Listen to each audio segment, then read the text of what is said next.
Bienvenidos, bienvenidas entonces a este tercer capítulo ya de Ciencia Básica con Todos, un podcast de ciencia básica en Mapuche.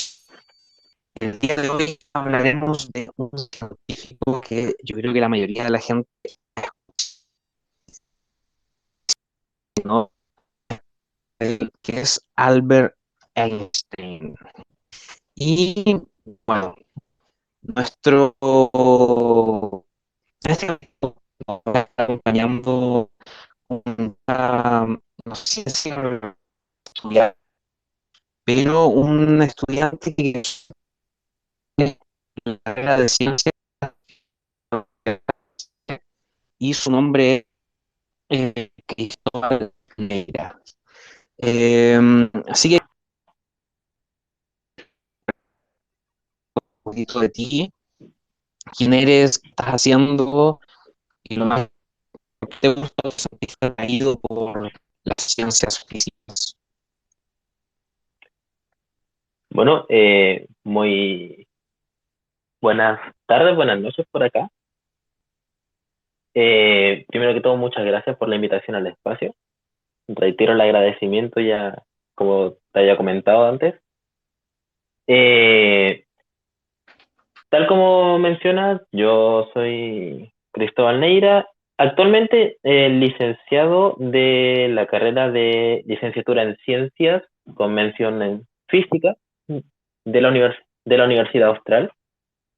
Eh, ya estoy en esta pequeña etapa donde se terminó un pequeño paso, pero un paso súper importante creo que para todas las personas que nos interesa seguir algún tipo de carrera científica. Y ahora estamos en ese intermedio de ir barajando opciones y ver cuál es el camino de entre las muchas opciones que realmente nos ofrece la ciencia a los que nos interesa seguir esta profesión. Eh, Respecto a por qué me interesó esta carrera o por qué me interesa la ciencia, yo siempre he tenido la sensación de que tengo una atracción muy romántica por la ciencia. Esa idea de ver algo por el simple gusto y placer de estudiarlo, de entenderlo y de poder maravillarme con las cosas que me van rodeando. Eh, Eso es algo que siempre, recuerdo que desde muy pequeño me gustó y que cuando vi la posibilidad de de tener que elegir una carrera, dije, bueno, creo que la que me da las herramientas que a mí me acomodan para acercarme a eso es una carrera en física, así que ese fue el camino que seguí y hasta el momento estoy feliz de la decisión que tomé. Así que ahí, ahí está un poco lo que me atrajo a la ciencia. Disculpa que me meta para aprovechar de hacer una pequeña pregunta. Me parece muy interesante lo que nos estás contando. Tú entonces acabas de sacar tu licenciatura, o sea, acabas de presentar una tesis, ¿o no? Exactamente. ¿O en qué tema fue tu tesis, si puedo preguntar así de curioso? ¿Te gustaría Eh, contarlo al público un poco? sí, ni un problema. Curiosamente, mi tesis quizás se aleja bastante del personaje del que vamos a estar conversando hoy día, pero porque mi tesis trató sobre una aplicación de modelos mecanoestadísticos, digamos modelos que manejamos en un área de la física y aplicada al estudio de problemáticas sociales. Entonces ahí tuve la ocasión de poder tratar de hacer un alcance entre esto que parece tan alejado de los números o de la física como puede ser la sociología y ver y explorar qué cositas podíamos aportar desde la física, desde nuestras fórmulas, de nuestras herramientas, desde nuestra matemática, para tratar de ir de repente encontrando eh, algunas pistas, quizás no la respuesta, no siempre la respuesta que uno espera, es que pueden ir ayudando a entender mejor ciertos procesos tan complejos como pueden ser los procesos humanos que estudia. Así que ese fue por lo menos el tema que yo traté para mi trabajo de tesis. Oye, qué interesante, qué bonito igual, porque muchas veces creo que eh, en general, incluso uno como científico tiene un poco el prejuicio de que las ciencias sociales y las ciencias naturales están como separadas, entre comillas, por un abismo, cuando en realidad tenemos profesionales como tú que están haciendo investigaciones muy interesantes, donde mezclan un poco de ambas áreas, así que te felicito por eso, me parece genial. Muchas gracias, muchas gracias. Sí, sí, felicitaciones también desde este lado, un pequeño problema técnico, pero al parecer ya está 100% solucionado. Y claro, especialmente las ciencias físicas, parece que nos tiene un gran abanico de posibilidades, relacionándonos distintas. Y bueno, hoy día vamos a hablar de algunas de esas cositas. Pero antes de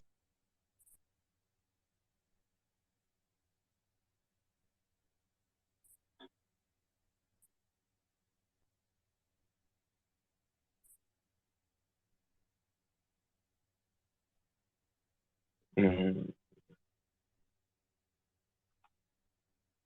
Disculpa antes que te interrumpa, no sé si, pero me parece que es mía, pero siento que te escucho cortado. No, Cristóbal, Andante está con pequeños problemas de conexión. Pero lo que Ah, iba a ya. decir el compañero, iba a explicar que en este momento, bueno, no sé cuánto contexto te dio esta serie de podcasts, pero esta es una serie de podcasts que se está grabando, como él te decía adelante, y que se va a subir un... No sé si tú has tenido algún tipo de acercamiento con la tecnología blockchain, si has escuchado algo al respecto, si eres un NFT DJ, no sé, algo al respecto.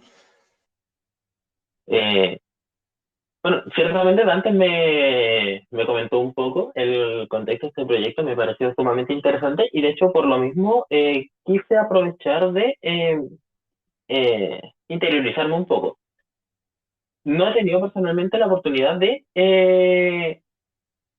entrar a este mundo a trabajar con blockchains o a interiorizarme mucho más.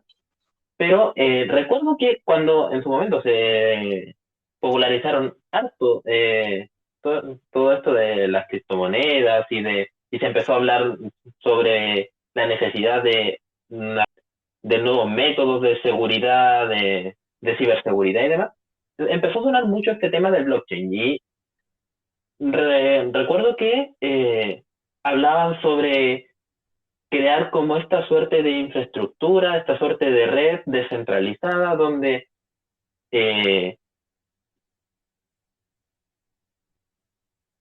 donde poder ir, yo lo entendía así en su momento, probablemente de forma muy vaga, eh, donde poder ir separando, repartiendo esfuerzos o redirigiendo las cosas desde diferentes nodos y la necesidad de tener como un enorme centro que creo que es la forma en la que funciona actualmente la gran parte de las redes o del internet con sus eh, creo, Sí, creo. de hecho, estás completamente en lo correcto. De hecho, todos nuestros sistemas hoy en día, o la gran mayoría te diría, que son sistemas centralizados. Entonces tienes puntos de fallo centralizados. Tienes, por ejemplo, el caso de que un gran banco, por ejemplo, cae o quiebra y te genera una crisis financiera a nivel global. Eso es uno de los problemas de la centralización, por ejemplo. Y claro, Claro, el creador de Bitcoin creó Bitcoin con la idea de eliminar ese problema de la ecuación, o sea, solucionar el problema de la confianza de una forma descentralizada, sin tener que confiar en un gobierno o en un banco, por ejemplo, etcétera. Pero tiene algunas aplicaciones más interesantes. Por ejemplo, en el caso de nosotros, vamos a estar usando una tecnología de blockchain en particular que se llama Cardano y vamos a ujú, estar subiendo todos estos podcasts de forma descentralizada, entonces van a quedar para siempre permanentes en el blockchain y gratuitos para que cualquier persona los pueda ver y auditar en cualquier momento. Así que creo que esa es una de las cosas bonitas igual que se puede hacer con la tecnología. Lo otro en particular que quizás te interese como científico de Cardano es que hay un fondo de la misma comunidad, un fondo descentralizado, donde los mismos usuarios de la red de Cardano votan qué proyectos les gustaría financiar o llevar adelante. Y dentro de esos proyectos elegidos, por ejemplo, salió esta serie de podcasts junto con una serie de podcasts de finanzas, por ejemplo, que ya terminó, que fue en inglés. Se aliaron, dentro, o sea, se englobaron dentro de ese proyecto. Así que ahí después Dante va a dar los detalles del número del proyecto y todo para que la gente también nos pueda seguir, pero es una de las cosas bonitas del blockchain también que permite generar proyectos auditables y de forma descentralizada. De hecho, tal como mencionas, este proyecto me parece algo súper bonito y que de alguna forma siento que se asemeja bastante a la realidad del trabajo científico, dicho sea de paso. Si bien existe en general toda una estructura, toda una academia que tiende a unificar esfuerzos o marcar una dirección, una ruta de pauta, pero por lo general la ciencia tiende a ser un trabajo bastante descentralizado, o valiéndonos de la palabra, bastante descentralizado y bastante horizontal, y donde tenemos a gente de todas partes del mundo colaborando a tiempo real en pos de avanzar a un proyecto.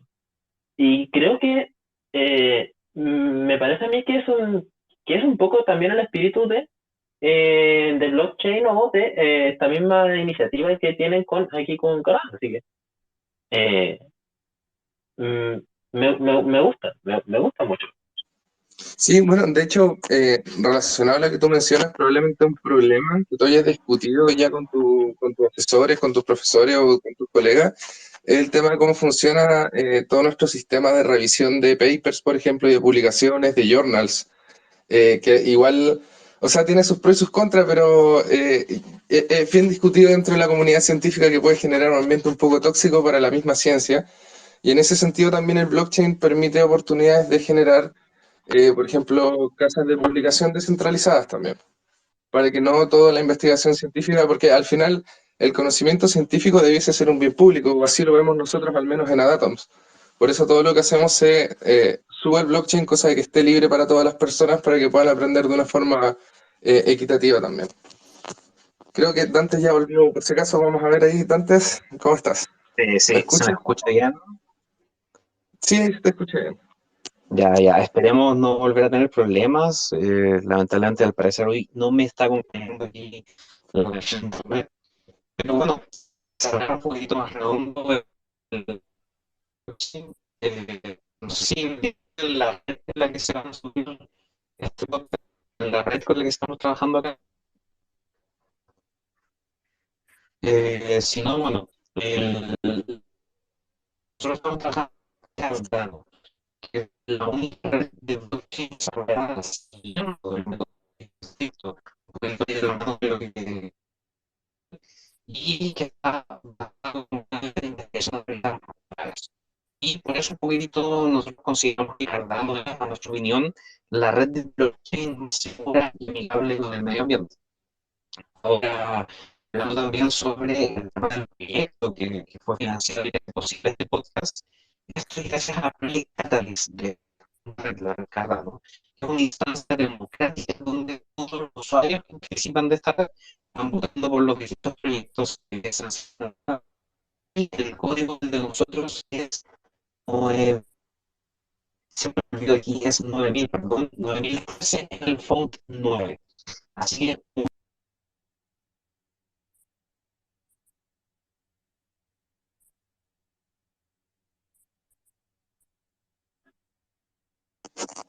Oh, me parece que ahí se le cayó a Dante, pero claro, básicamente te estaba comentando esto de los datos del fund. Como dice él, el ID es el 9013, así que cualquier persona puede meterse a auditar cuál fue nuestra propuesta, qué es lo que hemos hecho hasta ahora y cómo se han utilizado incluso los mismos fondos. Así que muchas gracias a todos los que hicieron eso posible y muchas gracias, Cristóbal, por aceptar participar acá. Quería aprovechar de preguntarte, ya que el tema de hoy día va a ser Albert Einstein y relatividad. Me imagino que el tema de la relatividad es uno de los temas fuertes, me imagino que se ven en cosas como licenciatura en física, ¿no? Eh, Esta es una pregunta que se responde un poco sí o no. Eh, Claramente la relatividad es un eje importantísimo y es una parte importantísima de lo que como estudiantes de física tenemos que cursar durante la carrera. Pero en honor a la verdad, también hay que decir de que tiende a ser un área y un ramo o ramos bastante complejos o avanzados. Entonces, en realidad, lo que se alcanza a ver, por lo menos a nivel de licenciatura, sobre especialmente relatividad general, tiende a ser algo bastante superficial. Esto un poco en honor a la verdad. Ah, ya, Pero, perfecto. Por la pero complejidad tiene, de lo que involucra la relatividad en sí, me imagino, por el tema matemático también. Ya es como un tema más de maestría, ese tú de Doc. exactamente.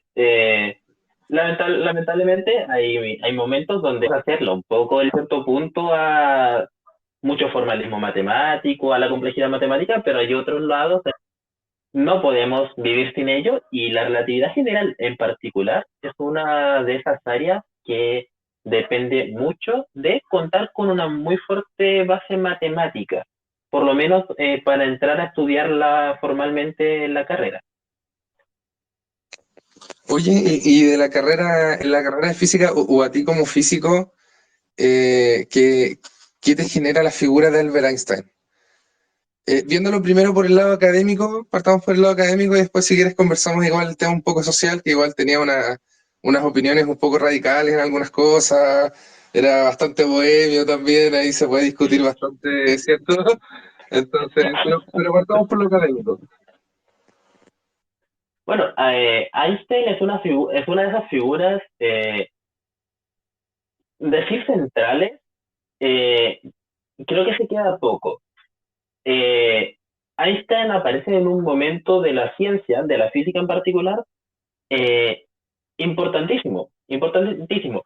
Un par de años antes de Einstein, recuerdo, había aparecido este caballero, creo que puede haber sido Lord Kelvin, quizás me equivoqué, pero uno de esos científicos que decía, bueno, realmente en estos momentos ya solo nos queda resolver el problema del cuerpo negro y ya habremos resuelto todos los problemas de la física eh, que existen. Graciosamente, resolver ese famoso problema del cuerpo negro dio pie al comienzo de una tremenda revolución que vino a cambiar completamente la manera en la cual nosotros entendemos o observamos el mundo, por lo menos desde la física, que fue la revolución de la mecánica cuántica. Revolución en la cual Albert Einstein tuvo justamente aportación tremendamente importante y que quizás a veces pasa un poco, quizás se olvida la gente un poco de lo importante que fue Albert Einstein para el desarrollo de la mecánica cuántica, para su fundación. Igual, en ese sentido, qué bueno que lo mencionas también, porque me da un poco de risa, porque en este caso es como que llegó a las conclusiones correctas, pero por las razones equivocadas, porque desde un inicio Einstein, ¿cierto? Siempre fue uno de los más férreos defensores de que al final la cuántica como una teoría real física no tenía ningún sentido, o sea que era básicamente solo una rareza matemática la mayoría de las veces y creo que hasta el día de su muerte terminó defendiendo de variables ocultas, o de que debía haber algo más allá de la cuántica, y que en realidad el universo no podía tener esta naturaleza, entre comillas, de imprecisión, por decirlo así. Sí, creo que Einstein tenía, filosóficamente hablando, creo que era como una postura positivista realista. Para entender la ciencia en general. Entonces, cuando se enfrentó, se vio frente a esta mecánica cuántica, y aquí son famosas las discusiones que tenía con Bohr, o Bohr, uno de los dos, creo que era Bohr, eh, que es, que es uno de las personas que vino a dar lo que se conoció como la interpretación de Copenhague de la mecánica cuántica, que es más o menos la forma en general en cómo la entendemos. Einstein estaba bastante en desacuerdo con ello. No le gustaba esta idea de que hubiesen cosas que simplemente no pudiésemos determinar. Este concepto de la indeterminación, a él le parecía que no tenía cabida en algo como la física. Entendamos, la física hasta esos momentos siempre había sido quizás de las cosas junto con la matemática más exactas que podían existir. Era algo Completamente absoluto determinista, claro. y era la herencia de Newton incluso. Era luchar contra la misma de Newton que durante siglos nos enseñó que con las fórmulas adecuadas, con la matemática adecuada, podemos predecirlo todo, pero la mecánica cuántica vino a cambiar un poco ese panorama. Justamente. Mira, Dante hizo una pequeña recopilación de información respecto de la vida y un poco del contexto también de la historia de este científico. Así que para darle un poco de contexto a quienes nos están escuchando que quizás no tienen la historia tan clara de quién fue este personaje y en qué época vivió, porque vivió un par de guerras mundiales también, estuvo involucrado en un montón de cosas. Vamos a leer un poco de lo que preparó Dante, ¿te parece? Adelante, adelante. Bueno, Albert Einstein nació el 14 de marzo de 1879 en la ciudad de Ulm, en Alemania. Fue el primer hijo del matrimonio entre Hermann Einstein y Pauline Einstein. Su familia se mudó a Múnich cuando él tenía 1 año de edad. En su juventud, Einstein mostró un gran interés en la ciencia y la música. Estudió en la escuela cantonal de Aarau, en Suiza, antes de regresar a Alemania para completar sus estudios secundarios en Luitpold-Gymnasium en Múnich.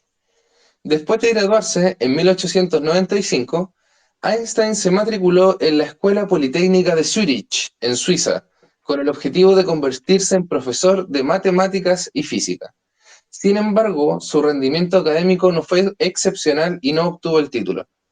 Durante este tiempo, Einstein comenzó a desarrollar sus primeras ideas sobre la física, especialmente en lo que respecta a la naturaleza de la luz y la electricidad. En 1900, Einstein se graduó de la Escuela Politécnica y comenzó a trabajar como técnico en la Oficina de Patentes de Berna, en Suiza. Durante su tiempo libre, continuó desarrollando sus ideas sobre la física y escribió varios artículos académicos sobre el tema. Durante su tiempo libre, o sea, lo que hoy en día a un científico nos toma la completitud de nuestro tiempo, para él era básicamente el hobby en los almuerzos de la pega. No sé, no sé cómo sentirme al respecto, pero qué bueno que haya tenido esos momentos de esparcimiento al hombre en el trabajo. Admitiré una leve envidia sana, por Una decirlo de alguna maravilla, forma. Bueno, después de graduarse, Einstein trabajó como un profesor e investigador en varias universidades de Europa. Durante este tiempo comenzó a trabajar una serie de problemas científicos relacionados con la física clásica. En 1905 publicó varios artículos en revistas científicas importantes, incluyendo sobre la electrodinámica de los cuerpos en movimientos, en el que presentó su teoría de la relatividad especial, y la teoría molecular cinética del calor, en el que presentó su teoría del movimiento browniano y en el que, hasta donde entiendo, tenemos la primera prueba formal de la existencia de moléculas. Estos trabajos Exactamente. estos trabajos son considerados como fundamentales en el desarrollo de la física moderna y sentaron las bases para su posterior teoría de la relatividad general. Son ahora conocidos como las publicaciones de su Annus Mirabilis, o sea, el año maravilloso que tuvo Einstein con todas sus revelaciones físico-matemáticas, las cuales revolucionaron la comprensión de la naturaleza del universo.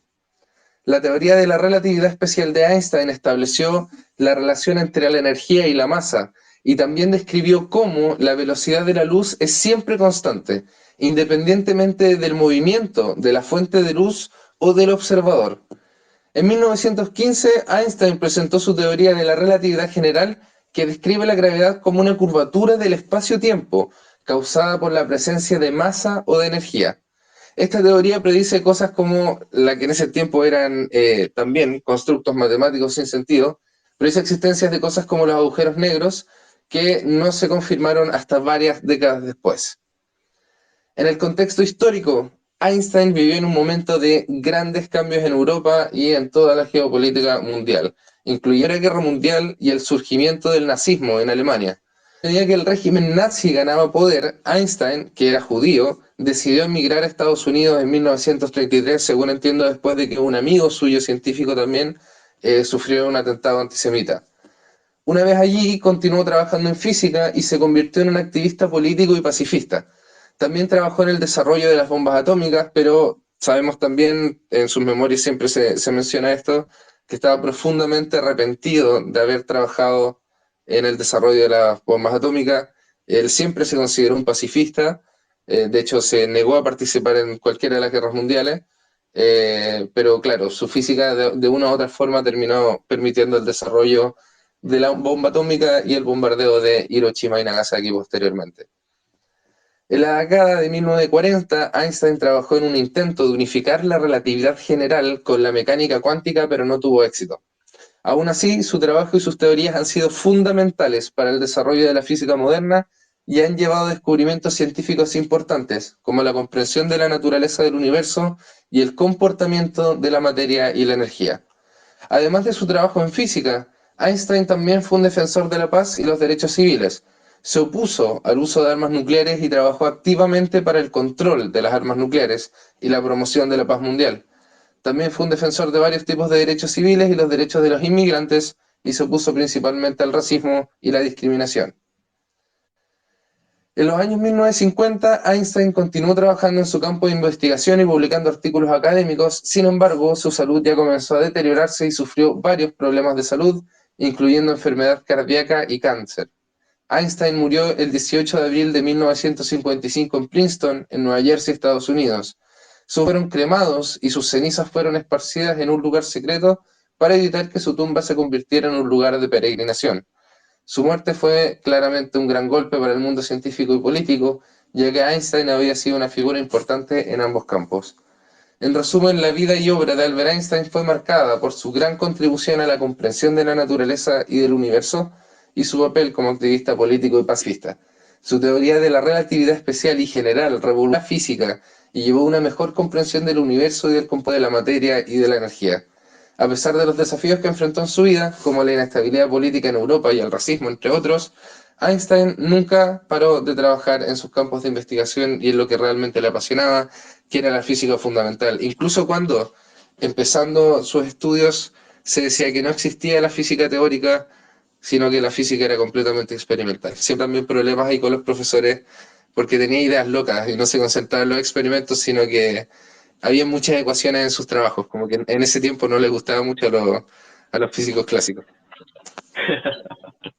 Me representa un poco, ¿eh? No, no te voy a mentir.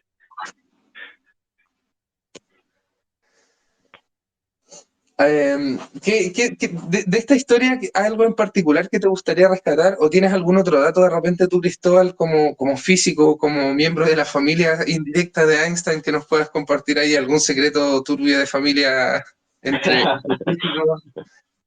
eh, bueno, tal como mencionamos en un comienzo, a Einstein lo recordamos mucho hoy en día por sus aportaciones al desarrollo, eh, a la creación en realidad y desarrollo de la relatividad especial y de la relatividad general. Pero tal como mencionas acá en esta pequeña biografía de la extensa vida de Einstein, es que él también tuvo aportaciones en muchos otros campos, incluyendo, como mencionaba antes, en la mecánica cuántica. Y esta es una de esas pequeñas historias de la vida o de la historia que, mientras que Einstein lo recordamos por la relatividad, en su momento, la razón por la cual fue galardonado y se hizo creador de un premio Nobel fue justamente por sus contribuciones a la mecánica cuántica y a la explicación del efecto fotoeléctrico. Esa es una de esas grandes ironías, que esa área que tantos dolores de cabeza le causaba, que era la mecánica cuántica, y que él ayudó a fundar, sea justamente la razón por la que lo hayan premiado en su momento y que sea una de las razones por la que menos lo recuerda la gente. Oye, qué bueno que mencionas eso porque justamente nunca recibió el Nobel de la Relatividad fue por el efecto fotoeléctrico. De hecho, sería bonito, yo creo, en un momento, si pudieras explicarnos un poco de qué se trata esto del efecto fotoeléctrico, que es algo bastante interesante igual, que tenía un poco complejado los físicos en su momento. Me parece que volvió antes también. El, Dentro de lo que a mí me llama la atención es lo que tiene que ver con esta dualidad entre lo experimental, porque claro, el Nobel se da por lo experimental, ¿cierto? Entonces, que todo su trabajo más importante sea teórico, es, como menciona Cristóbal.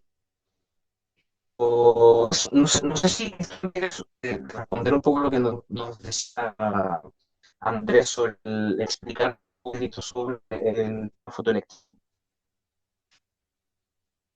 Eh, por ponerlo en palabras muy sencillas, el efecto fotoeléctrico se refiere a el fenómeno en el cual sobre una superficie metálica eh, inciden partículas de luz, que de hecho fue Einstein quien en su momento las nombraría por el nombre que las conocemos hoy día, que son fotones, y estos fotones inciden sobre esta superficie, lo que hace que esta superficie metálica emita electrones, que era, que era algo que no se entendía, que no se podía explicar en la época, y que hoy en día es uno de esos fenómenos, pero fundamentales en muchísimos experimentos, en nuestra vida diaria, en, de eso creo que está presente en prácticamente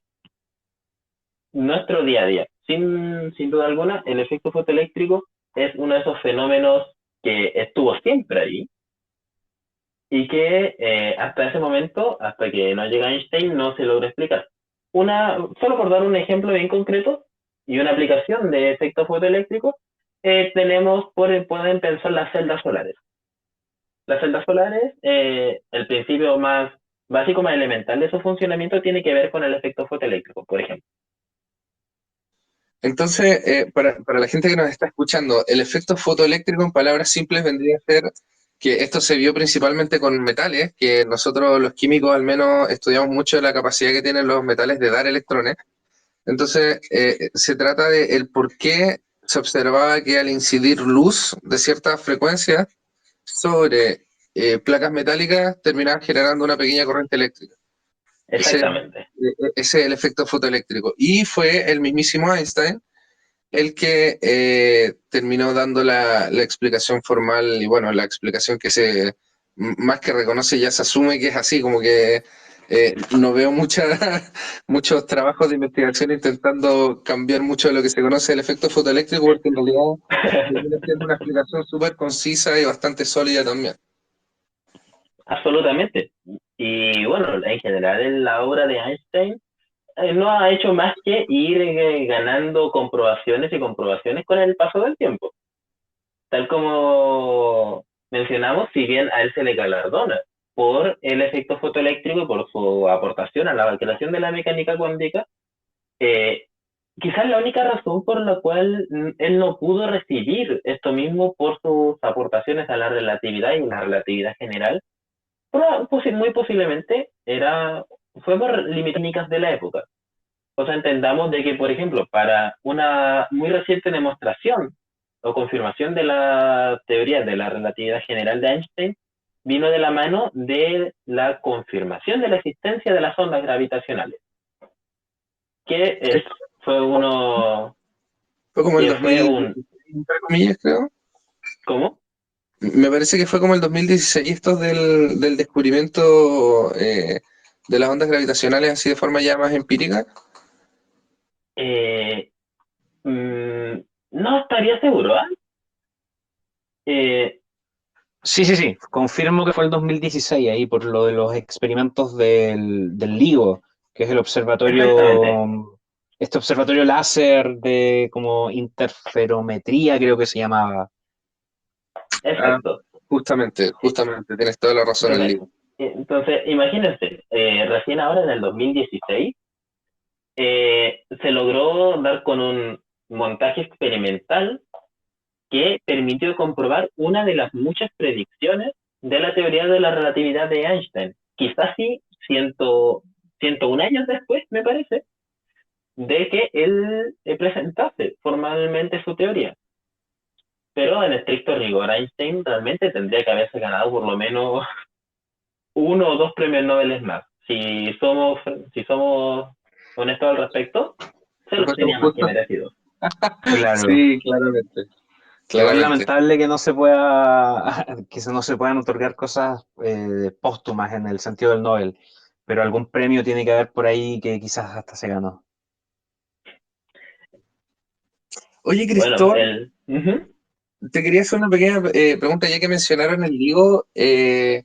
No sé si nos podrías contar un poco, más o menos en palabras simples, qué son las ondas gravitacionales, para que expliquemos un poco cómo hicieron el experimento del LIGO, porque yo la verdad lo encuentro sensacional, o sea, un nivel de eh, ingenio humano sorprendente. Porque si nos puedes contar muy cortito qué son las ondas gravitacionales para que la gente en casa tenga una imagen, estaría genial.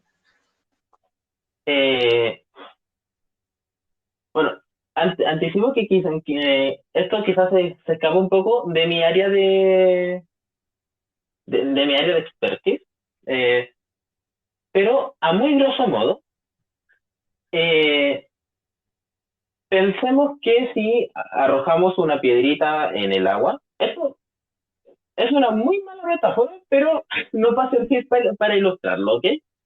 Si arrojamos una piedrita en un lago, esta va a generar unas ondas que se van a propagar.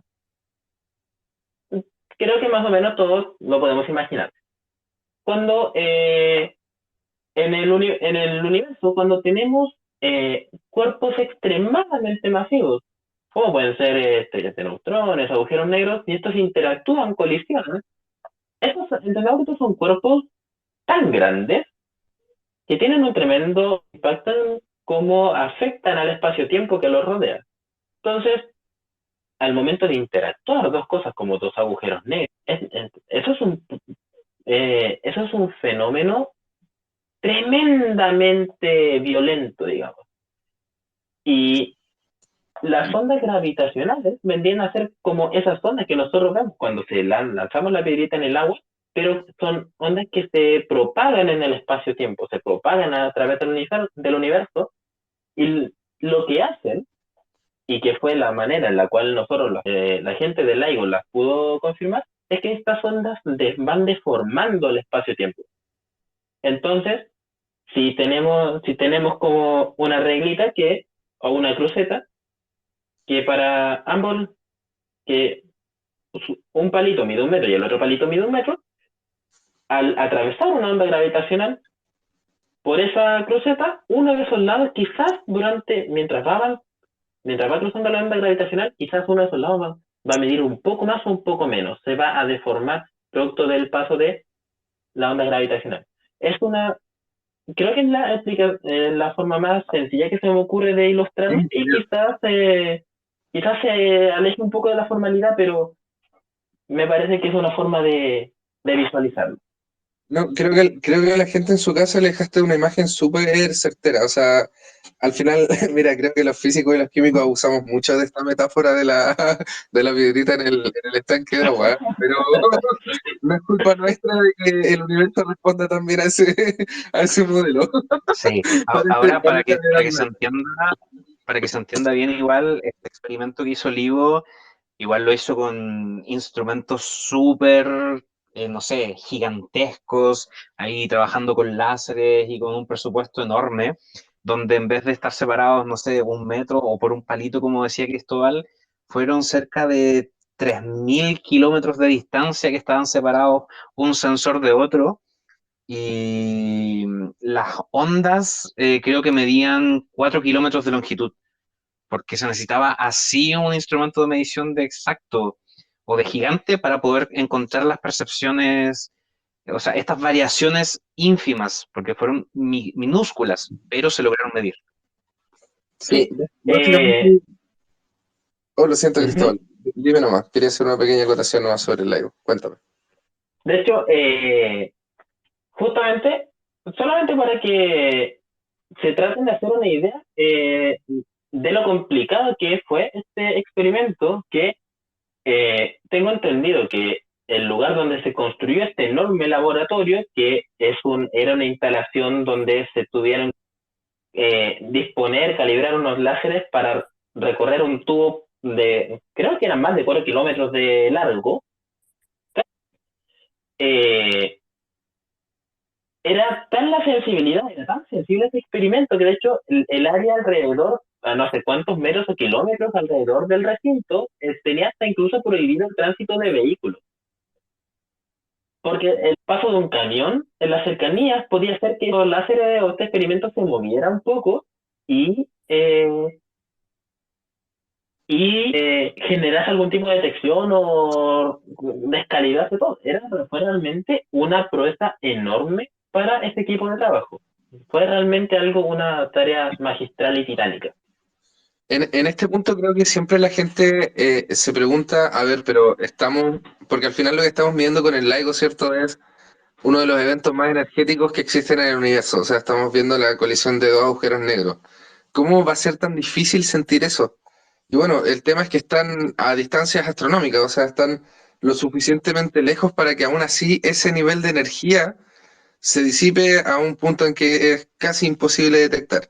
Y bueno, estos ingenieros tuvieron las brillantes ideas para lograrlo y los aplaudo por ello. O sea, es uno de los hitos creo que como humanidad hemos logrado a nivel tecnológico más sorprendente, en mi opinión.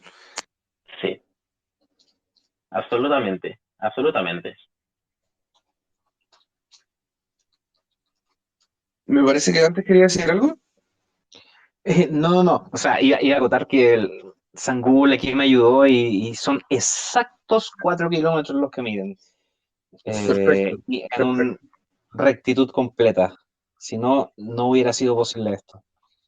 Entonces, en este experimento lo que hicieron es medir la diferencia básicamente de tiempo en llegar el haz de un láser de un extremo de esos 4 kilómetros al otro, antes y mientras pasaba el racional y se dieron cuenta que mientras detectaban la onda gravitacional, efectivamente había una pequeña expansión del espacio y de repente el láser ya no recorría los 4 kilómetros, recorría 4 kilómetros, 1.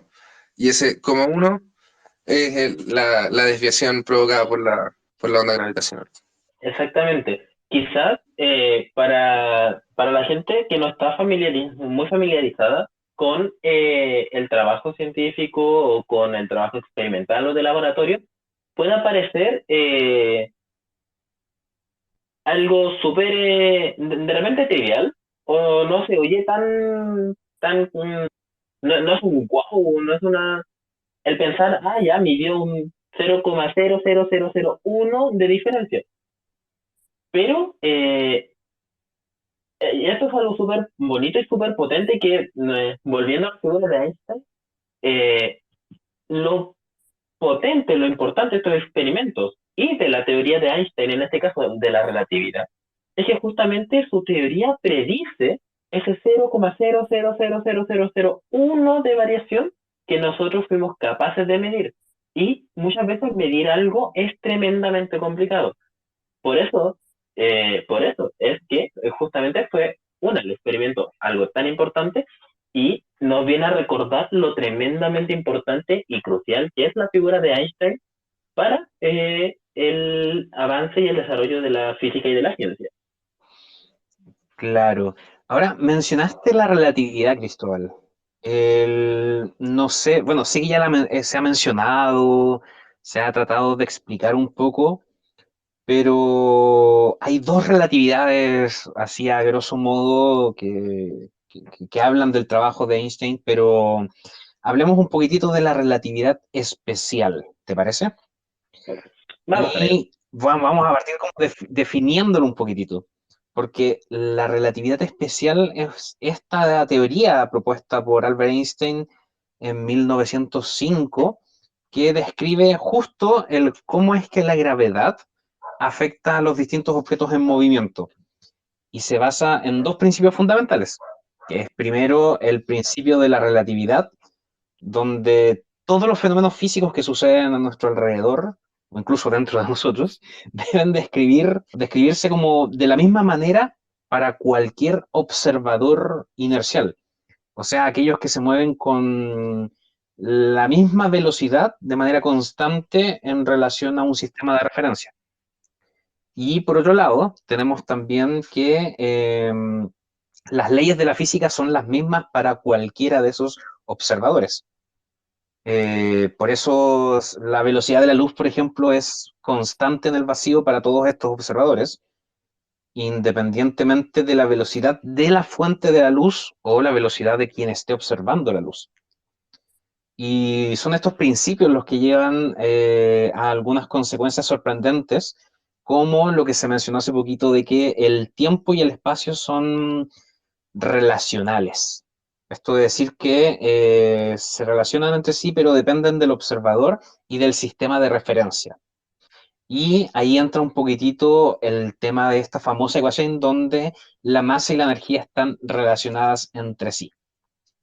Y bueno, es importante mencionar que la teoría de la relatividad especial eh, es una teoría muy exitosa que se ha ido verificando cada vez más, como bien dijiste, Cristóbal, con muchísima precisión, como pasó en este experimento del LIGO, pero no es muy fácil de entender. Su importancia radica un poquitito en las distintas consecuencias que tiene en la física y en nuestra incomprensión del universo. Entonces nos ha permitido ahí entender un poquitito más lo que nos rodea, pero si queremos entender de mejor forma cómo nos sirve la relatividad especial, Cristóbal, ¿qué, no sé, cómo podrías complementar quizás lo que estaba explicando o qué ejemplos de nuestro día a día está presente esta teoría de Einstein? Bueno, la relatividad especial, primero, viene a aparecer como viene a ser una de esas instancias donde nos damos cuenta de que la ciencia muchas veces nos presenta cosas que parecen muy distintas, pero realmente están relacionadas, o que algunos fenómenos que nos parecen que son totalmente independientes, quizás tengan su relación en otras cosas que nosotros ya conocemos. Y es que Einstein describe la teoría de la relatividad especial partiendo de estudiar algunos fenómenos del electromagnetismo, que ya para esa época Maxwell había resuelto a la perfección, digamos, de manera brillante, lo había unificado de forma preciosa. Y a día de hoy, si nos vamos un poco a lo concreto, la relatividad especial es una de esas teorías que empezó a tener aplicaciones en el momento en el que nos dimos cuenta que podemos hacer cosas mucho más precisas o mucho más al detalle o mucho más pequeñas. Por ejemplo, eh, yo en lo personal tengo un sentido de la orientación horrible. Si voy a Creo una que somos ciudad y dos. no tengo, si No voy a somos una ciudad dos. y no tengo un mapa, yo francamente me pierdo, no importa cuántas instrucciones me den. Entonces yo tengo que ir siempre con mi fiel y confiable mapa en el celular. Y algo fundamental para que eso funcione, es que mi celular tiene que ser capaz de mostrarme mi posición en tiempo real. Y eso lo hace a través del GPS. Y el GPS es este sistema de posicionamiento global, donde hay satélites que reciben una señal de mi celular y envían una señal a mi celular, y a través de eso logran, esta persona está acá, o este celular está en este lugar. Y para que eso funcione, si nosotros tratásemos de hacer funcionar ese sistema con la física antes de la relatividad, quizás en los primeros minutos funcionaría súper bien, pero por las eh, deformaciones o variaciones que se producen, por lo rápido que se mueven los satélites allá arriba en el espacio o en la atmósfera, esos efectos esos pequeños errores se irían acumulando, acumulando, y al final el sistema simplemente fallaría y nos pondría quizás en cualquier otro lado menos donde nosotros estamos. Entonces la relatividad especial vino a hacer, a darnos la oportunidad de realizar ese tipo de correcciones tan precisas para que funcionen las cosas, la tecnología que nosotros tenemos hoy en día. Claro. Y mencionaste algo que me llama la atención y me recuerda a algo que leí hace mucho tiempo, que es la velocidad con la que se mueven allá arriba.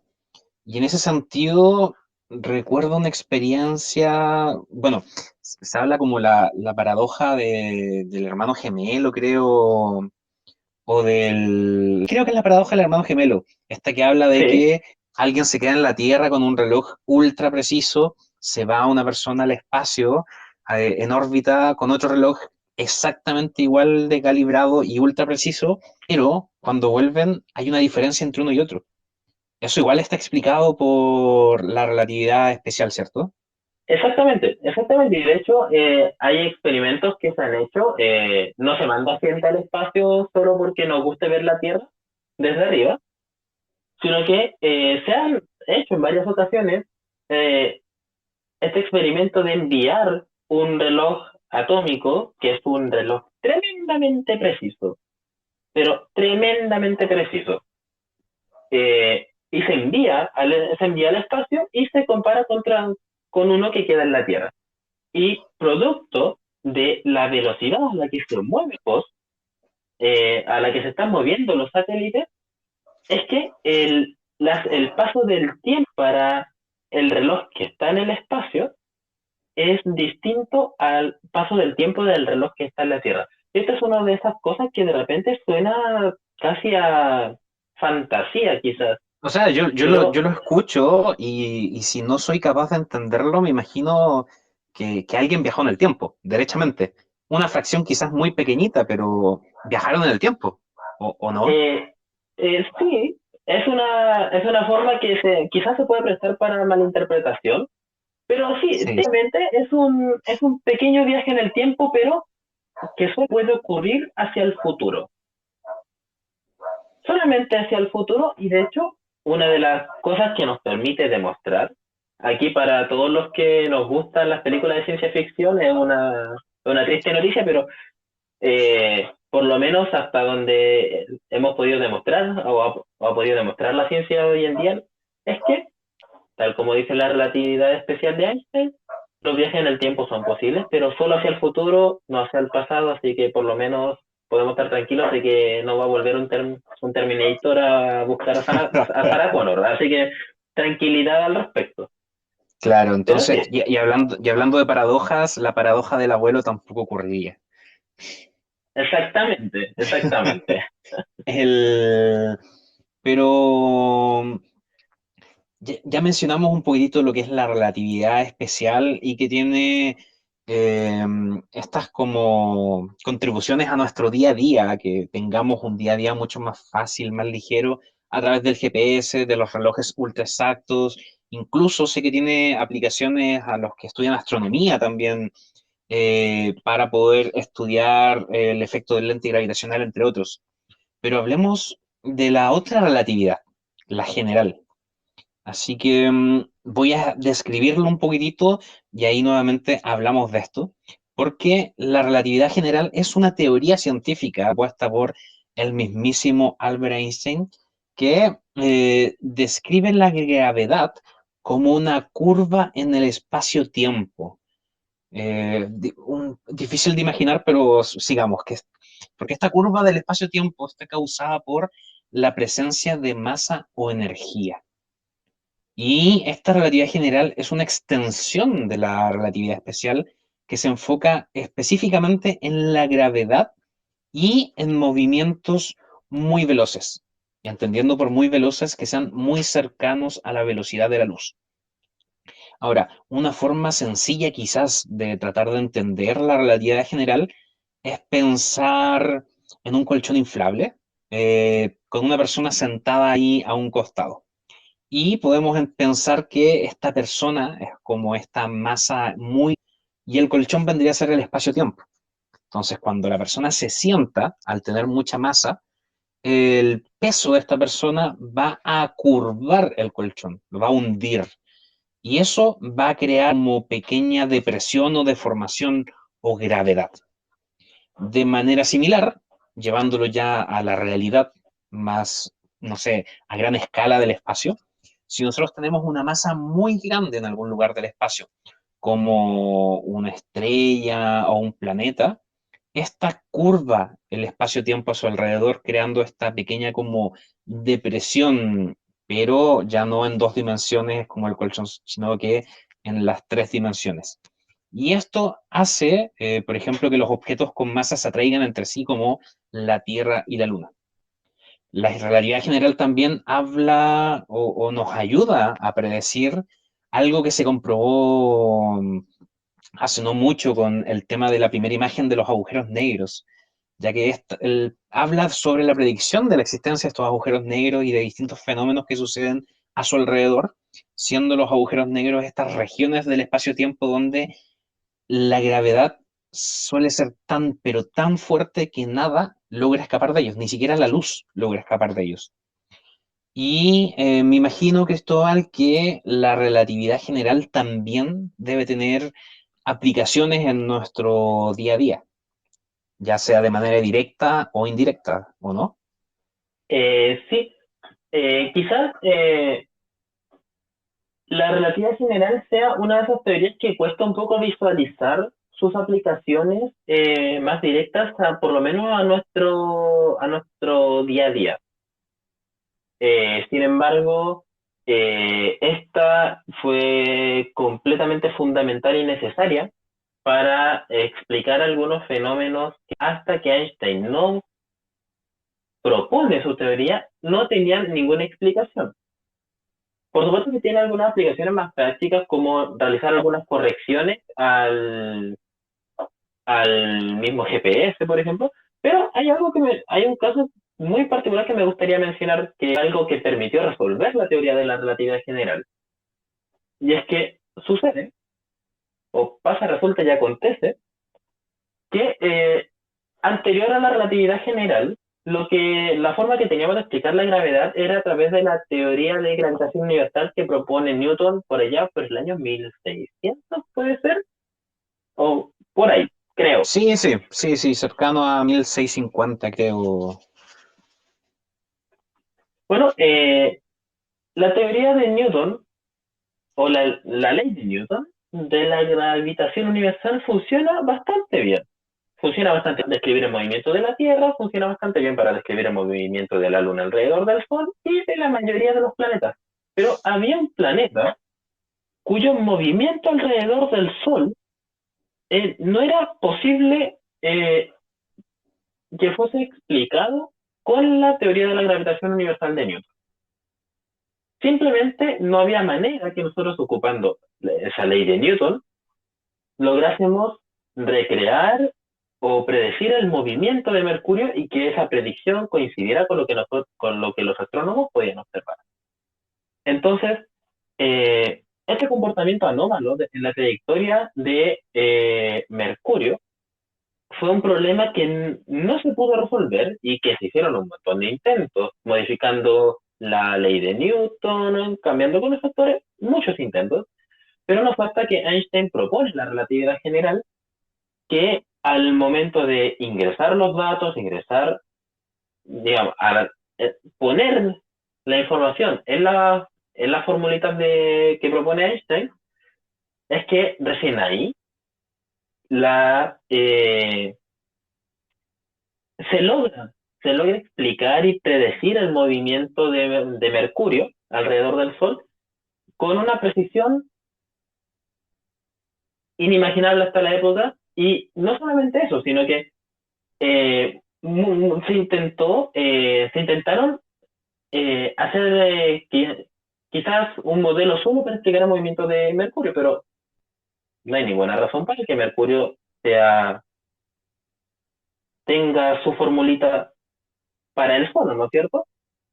Eh, y justamente la relatividad en general dice no necesita una formulita para sí sola, porque así como funciona para describir Mercurio con tremenda precisión, funciona también para describir perfectamente el movimiento de todos los otros planetas sin ningún problema. Y algo muy bonito es que bajo ciertas condiciones, nosotros incluso podemos recuperar, nosotros haber encontrado dentro de la teoría de la relatividad general esa ley que propone Newton hace muchos siglos atrás. Es algo realmente impresionante el hito logrado por Einstein al proponer su teoría de la relatividad general. Comprendo, comprendo. Y bueno, corregirme a mí nuevamente, fue en 1687. En 1650, Newton quizás era un ser muy brillante, pero ahí todavía no había publicado su libro de los principios matemáticos de la filosofía natural. Pero en Ujú. 1687 fue que Newton, lamentablemente para los amigos que creen que fue así, fue cuando creó su teoría de la gravedad y los seres humanos dejamos de volar, como comentaron aquí en el chat que antes de eso podíamos hacerlo. Pero no, siempre ha existido, solamente él estableció ahí algunas leyes que nos hablaron de esto.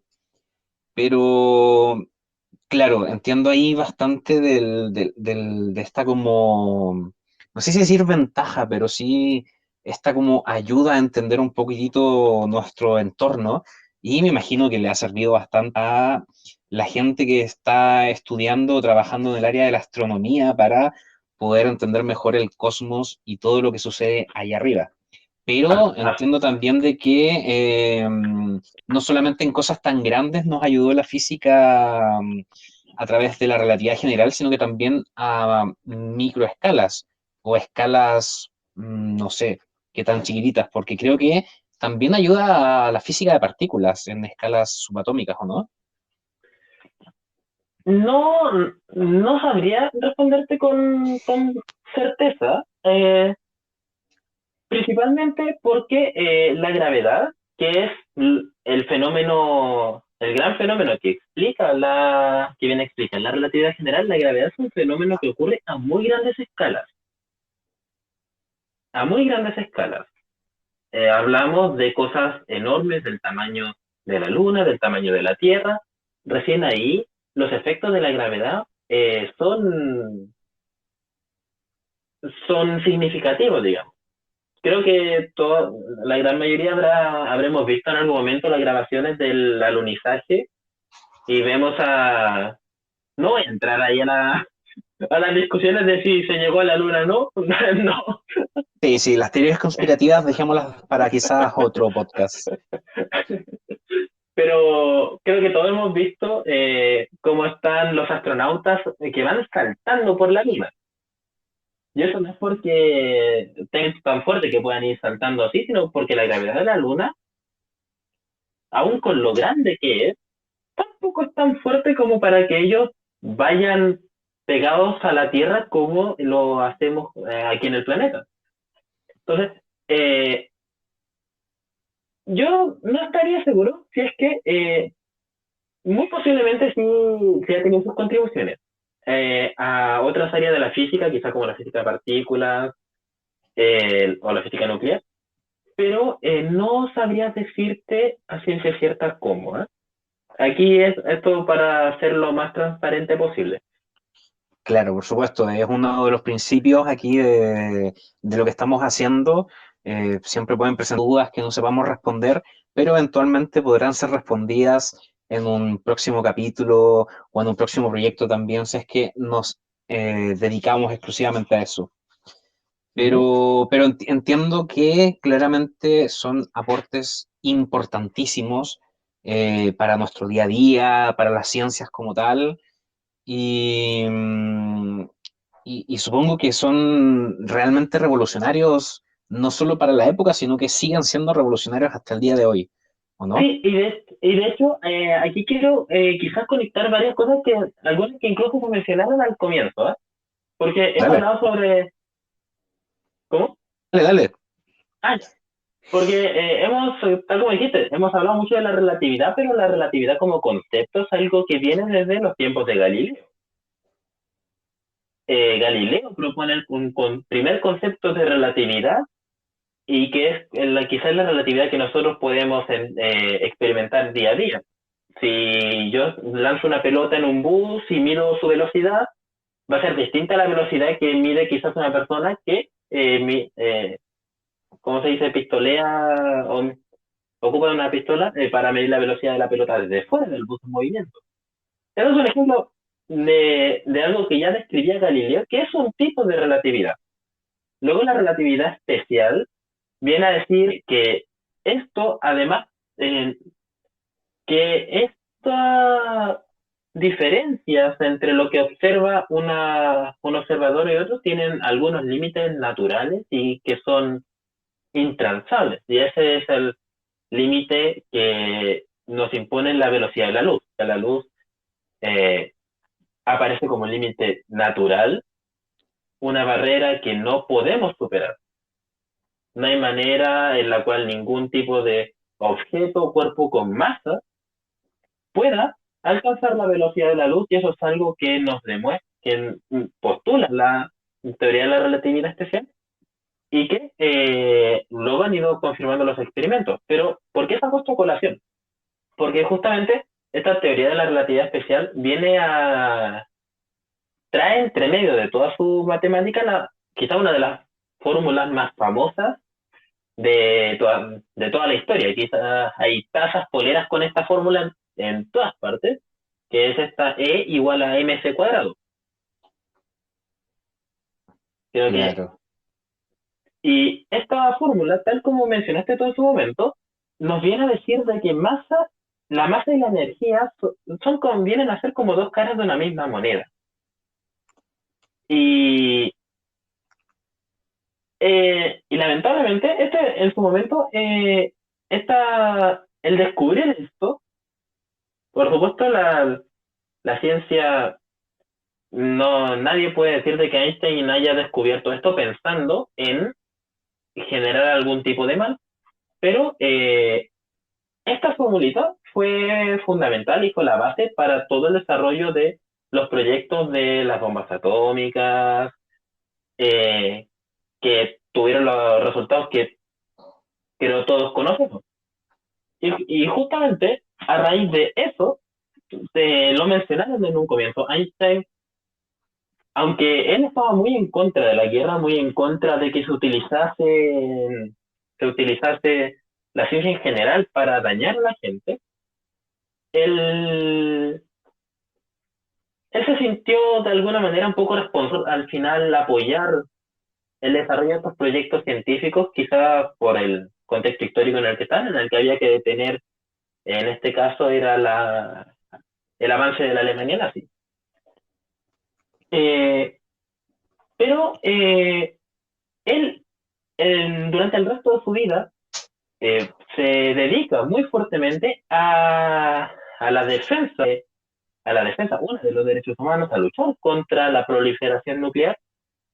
Ella parece quizás el Einstein que a mí me gusta más, el Einstein quizás un poco más humano, el Einstein más, un poquito más filósofo de repente, ¿eh?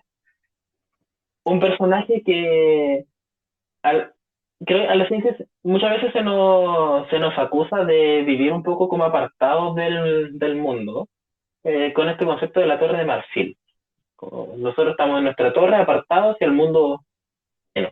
Pero Einstein quizás en sus momentos estaba muy en la cima de esa torre, pero cuando ocurren los eventos de las bombas atómicas y le llega este balde de agua fría que le cae encima, él dice no, la ciencia tiene que volver como científico tengo que volver donde la gente y tengo que luchar por la gente y hacer que la ciencia cumpla su rol más importante. Y esa es una faceta que a mí me gusta mucho de él, como científico. Me gusta muchísimo. Mm, claro, o sea, yo soy de la misma, creo que este proyecto da la misma idea igual de que la ciencia debería ser pública y estar al alcance de cualquier persona que se interese en ella. Y bueno, lamentablemente se ha usado la ciencia para cosas bastante poco ortodoxas. Pero por suerte Einstein siempre fue un defensor férrimo de ese tipo de cosas. Tengo entendido que no participó directamente del grupo Proyecto, Manhattan, pero su no, trabajo no, sí. sí, exactamente. Ahora, este es el momento donde eh, quizás esta teoría en particular de Einstein queda un poco manchada por todo lo relacionado a la bomba atómica, pero no podemos olvidar de que, eh, por otro lado, estas mismas teorías han sido fundamentales para el desarrollo de muchísimas tecnologías que que son eje central de muchos tratamientos contra el cáncer, que son fundamentales en muchos avances de la medicina, en avances en la agricultura. Tienen una cantidad de aplicaciones que realmente no creo que Einstein haya imaginado en su momento, pero que están ahí y sin las cuales eh, nuestro mundo hoy en día no sería el que tenemos. Sí, Y probablemente tampoco estaríamos en este momento conversando a distancia de varios kilómetros y tampoco haciendo muchas cositas de las que estamos haciendo hoy en día. exactamente. Sí. Así que Ahora, quería mencionar un tema antes de que se me olvide, que claro, existe este límite natural del límite de la velocidad de la luz, de los cuerpos con masa, pero la ciencia igual es bonita porque se va cuestionando a sí misma constantemente. Y hay algunas teorías por ahí que no están todavía comprobadas. No sé, la teoría de cuerdas, por ejemplo, aunque me duela y a algunos profes también el hablar de esto, donde, por ejemplo, se proponen algunas cosas. También se habla, por ejemplo, de algunas cosas hipotéticas, de estas partículas que podrían tener una velocidad mucho más allá que la luz y que de comprobarse su existencia, ahí podríamos sí caer en la ciencia ficción de viajar al pasado, si es que se comprobase la existencia de estos taquiones, que era la palabra que estaba buscando delante para poder decirlo. Pero son teorías que en algún momento la ciencia tiene que poder demostrar de alguna forma u otra y no basta con que una persona solamente lo diga y lo compruebe, sino que se arme algo colaborativo a distintas partes del mundo, de distintos científicos y científicas que puedan volver a demostrar exactamente lo mismo y generar conocimiento, que es un poquitito lo que se trata de hacer en la ciencia y que a través de este podcast también subido a esta plataforma de blockchain Cardano, también estamos buscando. Así que, Cristóbal, ya estamos llegando un poquitito al final del capítulo de hoy, este tercer capítulo. Y me gustaría retomar quizás brevemente lo que nos contabas de ti. Eh, Porque quiero saber, quiero que te lances a la piscina en realidad. Eh, ¿Cuál es tu percepción de la física actualmente o cómo crees tú que la gente percibe la física? Porque claro, está esta manchita de Einstein con el tema de la bomba atómica, pero por el otro lado también están todos estos otros aportes científicos del trabajo de Einstein. Pero si lo extrapolamos más allá de Einstein, a todas las ciencias físicas en general, ¿cómo crees que está la física actualmente o cómo crees que nos ven directamente las personas comunes y corrientes a los científicos o a la gente de la física? eh, yo creo que todavía estamos muy metidos en nuestra torre de marfil que mencionaba adelante. Estamos en general creo que la ciencia, aunque hay enormes esfuerzos de muchas personas de la comunidad científica de tratar de aterrizar nuestros tecnicismos, de acercar los conceptos de la ciencia en todas sus diferentes áreas, desde las ciencias biológicas, la química, la física, la psicología, las ciencias sociales, eh, todas, todas ellas ciencias, y hay mucha gente que está haciendo mucho trabajo en tratar de acercarlas a la gente, pero aún hay mucho que hacer y creo que todavía se nos ve como una suerte de elite, que si soy franco, creo que en muchos sentidos lo somos un grupo muy privilegiado, ¿sí? Por la oportunidad que tenemos siquiera de estudiar toda esta área tan preciosa que es la ciencia. Pero creo que estamos avanzando en la dirección correcta. Eh, cada vez más personas se interesan por lo que pasa en la ciencia. Cada vez, creo que en las noticias cada vez se pueden ver más reportajes sobre los últimos descubrimientos científicos o lo que hicieron ciertos investigadores en algún lugar, y creo que son pequeñas señales que nos van dando cuenta de que la ciencia cada vez se va acercando más a la gente, y creo que eso va a ser algo tremendamente importante si queremos eh, lograr que la ciencia siga creciendo y que la gente pueda sacarle todo el provecho o sacar todo el provecho que la ciencia tiene para ofrecernos. Entiendo. Y sí, creo que comparto tus últimas palabras del podcast, no de la vida en ese sentido. Y bueno, ya como ya anunciaba, estamos llegando al final. No sé si Andrés, ¿quieres comentar algo, decir algo antes del cierre? ¿O alguien de la gente que nos está escuchando? Aprovechar de extender también la invitación a que escuchen los capítulos anteriores, donde ya hablamos en el primer capítulo de Charles Darwin y en el segundo capítulo de Isaac Newton. Y prontamente vendrán los donde estaremos hablando de otros científicos y científicas de la historia. Bueno, Cristóbal, ya para despedirte, quizá hay alguna persona ahí escuchándote, escuchándonos, que está interesado o interesada en las ciencias, o quizás incluso un interés más específico en acercarse a la física o a estudiar física. En 60 segundos, ¿qué le podrías decir a esa persona? Eh, en, un, en honor a la verdad, es un camino que quizás muchas veces va a ser desafiante, ¿ah? Pero es un camino tremendamente gratificante. Es una experiencia de que te vuelve mucho más, que te hace mucho más humilde. La ciencia es algo que te vuelve más humilde con el tiempo. Te das cuenta de lo mucho que no sabes y de lo enorme y maravilloso que son todas las cosas que nos rodean, y muchas de esas que quizás pasamos por alto en nuestro día a día, a medida que te vas interiorizando y que vas aprendiendo, y que es lo que te permite una carrera como la física. eh, Son cositas que a mí en lo personal me llenan muchísimo,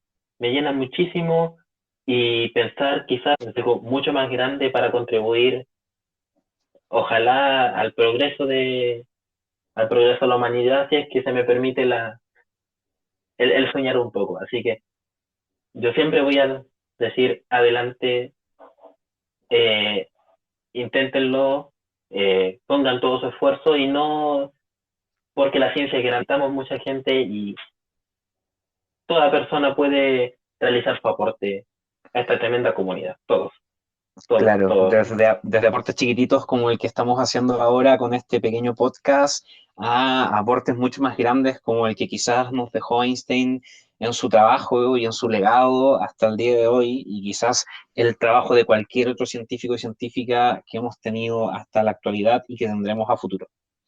Así que muchísimas gracias, Cristóbal, por acompañarnos el día de hoy. De verdad, una conversa muy grata, quizás un poco accidentada al principio por la señal, pero recordarte nuevamente que este es el tercer episodio de un total de 10, van a ser, donde vamos a estar hablando de científicos y científicas, profundizando de distintas temáticas asociadas a sus investigaciones, y obviamente también generando un espacio en caso de que gente se quiera conectar en vivo, a escucharnos, a hacer consultas y obviamente conocer un poquitito más de ciencia. Y no menos importante mencionar que este trabajo es posible gracias al apoyo de Project Catalyst de la red Cardano. Así que muchísimas gracias a todos y todas quienes nos escucharon en vivo y quienes nos van a escuchar posteriormente. Muchas gracias, Cristóbal, y nos estamos conversando en otro momento. Chao, Muchas chao. gracias a ustedes. Chao, chao.